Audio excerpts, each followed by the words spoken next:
কসবা কাণ্ডের ঘটনা সামনে আসার পর এই মনোজিৎ মিশ্রদের যে সমস্ত কাণ্ড কারখানা টিভির পর্দায় দেখেছি, কোন মেয়ের মা বাবা কনসার্ন থাকবে না বন্ধু, চিন্তিত থাকবে না?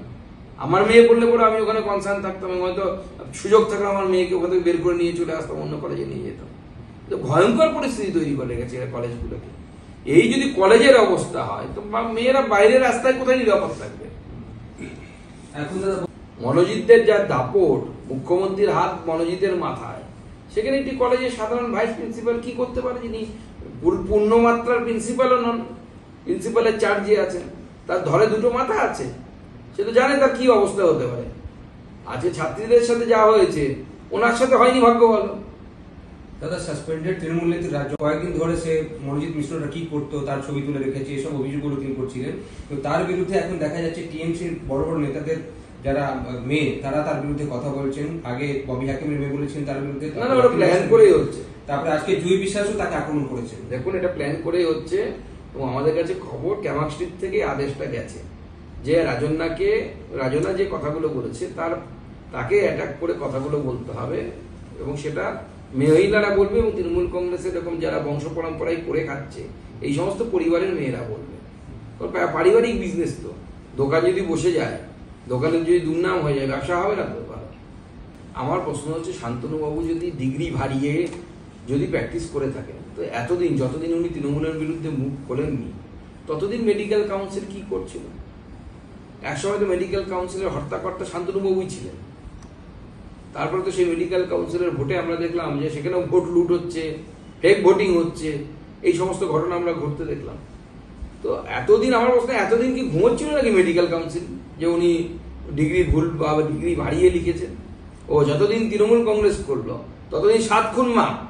আর যেই তৃণমূল কংগ্রেসের বিরুদ্ধে কোনো কথা বললো তাও তো তৃণমূল কংগ্রেস ছাড়েই নি। তৃণমূল কংগ্রেস ছাড়লে তো হয়তো ডাক্তারিটা বন্ধ করে দিত পুরো দমে, সেই ব্যবস্থা করতো বা আরো জীবনহানি হতে হতো তার। তো স্বাভাবিকভাবে পরিষ্কার বোঝা যাচ্ছে যে তৃণমূল কংগ্রেস পরিচালিত রাজ্য সরকার এবং তার সাথে মেডিকেল কাউন্সিল এই মুহূর্তে তারা ভিন্ডিকটিভ পলিটিক্স করছে। সে আমাদের ওই ডাক্তারবাবু বাড়ি আমি গেছিলাম, রজতবাবুর হোক বা শান্তনু সেন হোক, যে ধরনের বিরোধিতা করবে তার ডিগ্রি সেই অনুসারে দেবে। 3rd ডিগ্রি কখনো দেওয়া হবে, কখনো কম ডিগ্রি দেওয়া হবে। হুমায়ুন কবির স্বাস্থ্য বিশ্ববিদ্যালয়ের বিধায়কের দাদাগিরি, স্বাস্থ্য বিশ্ববিদ্যালয়ের রেজিস্ট্রারকে তিনি হেনস্থা করেছেন বলে অভিযোগ।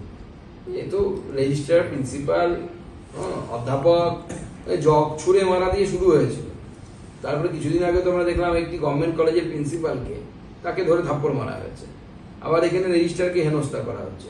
প্রত্যেকটি কলেজে কিভাবে লুম্পেনগিরি আখাড়া করে তুলেছে তৃণমূল কংগ্রেস।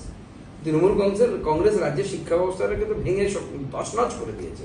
আপনার আমার বাড়ির ছেলেমেয়েরা আগামী দিনে যদি সরকারি জায়গায় পড়তে যেতে চায়, তাদের ভবিষ্যৎ মোটামুটি অন্ধকার, গ্যারান্টি। দাদা, এসএসসি যে চাকরি যাদের গেছিল, সুপ্রিম কোর্ট স্পেসিফিক অর্ডার দিয়েছিল কি আগে অযোগ্যদেরকে চিহ্নিত করতে হবে এবং তারপরই রিক্রুটমেন্ট স্টার্ট করতে হবে। আজকে হাইকোর্টে হিয়ারিং হয়েছে, সেটা তো হাইকোর্ট বলেছে নির্দিষ্টভাবে চিহ্নিত অযোগ্যদের ছাড়া সংগঠিত করতে হবে নিয়োগ প্রক্রিয়া। এটা স্পষ্ট করে নির্দেশ দিয়েছে আজকে হাইকোর্ট। আমরা বারবার দেখছি, আপনারা বলছিলেন কি দাগি অদাগিগুলো কেন ডিফারেন্সিয়েট করা হলো, তাই তো সুপ্রিম কোর্টের রায়। আজকে হাইকোর্টও বলছে কি আগে চিহ্নিত করুন, তারপরে নিয়োগ প্রক্রিয়া স্বচ্ছভাবে করুন। দেখুন, হাইকোর্ট তো সুপ্রিম কোর্টের রায়ের বাইরে যেতে পারবে না। তো স্বাভাবিকভাবে হাইকোর্ট সেই রায় দিয়েছে যে সুপ্রিম কোর্টের রায়ে যে বিষয়টি বলা আছে এবং স্পষ্টভাবে বলা আছে। কিন্তু সমস্যা হচ্ছে তৃণমূল কংগ্রেস পরিচালিত এই সরকার, মমতা বন্দ্যোপাধ্যায় সরকারের চোখে ছানি পড়ে গেছে এবং তার ফলে তারা কি হয়েছে, তারা এই অযোগ্যদের নাম কোনো মতেই মুখে আনছে না, কারণ এরা পয়সা দিয়েছে। ঠিক যেমন আগেকার দিনের মহিলারা সম্মানের জন্য ভাসুরের নাম মুখে আনতেন না, সেই রকম তৃণমূল কংগ্রেসও, যেহেতু তৃণমূল কংগ্রেসের এই অবৈধ চাকরি প্রার্থী অর্থাৎ যারা টেন্টেড, যারা আমাদের কোর্টের ভাষায়, তারা পয়সা দিয়েছে। তো যাদের পয়সা নিয়েছে তো তৃণমূল সে তাদের প্রতি তাদের বিশ্বাসযোগ্যতা বা তাদের যে আনুগত্য, সেই আনুগত্যটা বারবার প্রমাণ করার চেষ্টা করছে। আর জানে তারা যে যদি তাদের নাম বলে দেয় তো তারা তো ছেড়ে কথা বলবে না, তারা তৃণমূলের লোকাল নেতাদেরকে ধরে পিঠের চামড়া তুলে নেবে।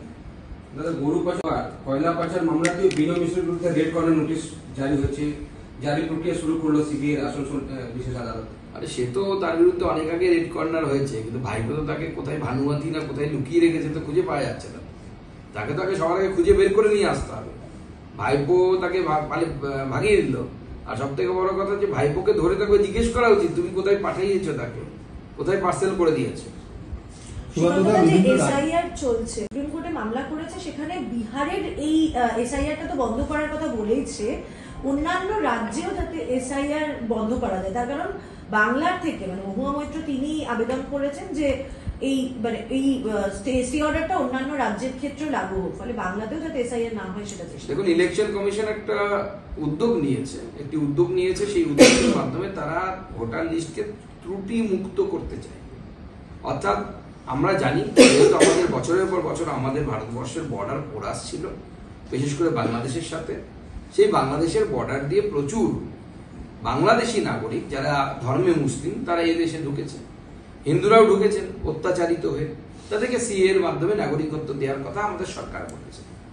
তৃণমূল কংগ্রেস বা মহুয়া মৈত্রের মতো লোকেরা তাদের উদ্দেশ্য একটাই, তাদের উদ্দেশ্য যেন তেন প্রকারেণ পশ্চিমবঙ্গের ডেমোগ্রাফিকে চেঞ্জ করা এবং তারপর ভারতবর্ষের জনবিন্যাসকে পরিবর্তন করে এটাকে একটি ইসলাম সংখ্যাগুরু দেশে পরিণত করার চেষ্টা করা। অর্থাৎ ইসলাম ধর্মাবলম্বীরা তারা যেন সংখ্যাগুরু হয় পশ্চিমবঙ্গে এবং এই ভারতবর্ষে, সেই চেষ্টা চালাচ্ছে।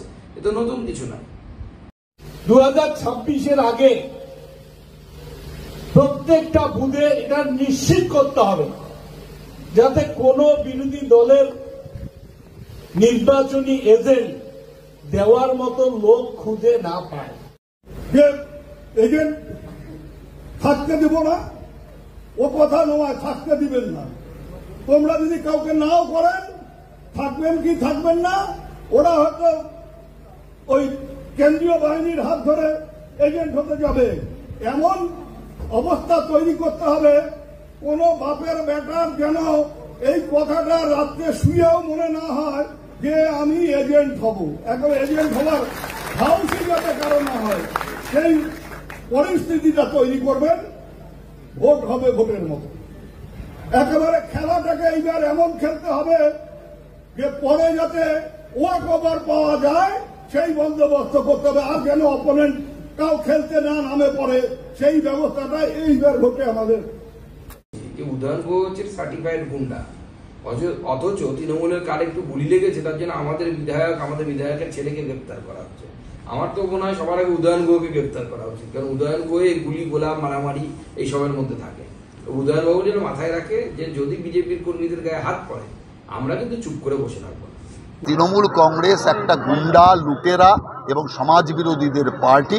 তৃণমূল কংগ্রেসের বিত্তবান লোকেরা, যার দোতলা বাড়ি আছে, সেই দোতলা বাড়ির লোক আবাস যোজনা পাচ্ছে, আর যার বাড়ির ছাদ নেই, যে প্লাস্টিক টানিয়ে রয়েছে, তাকে আবাস যোজনা থেকে বঞ্চিত করা হচ্ছে। ছি ছি গো পিসি ছি, ছি ছি ছি গো পিসি ছি, ছি ছি ছি ছি ছি গো পিসি ছি, ছি গো পিসি ছি, ছি ছি ছি গো পিসি ছি, ছি ছি।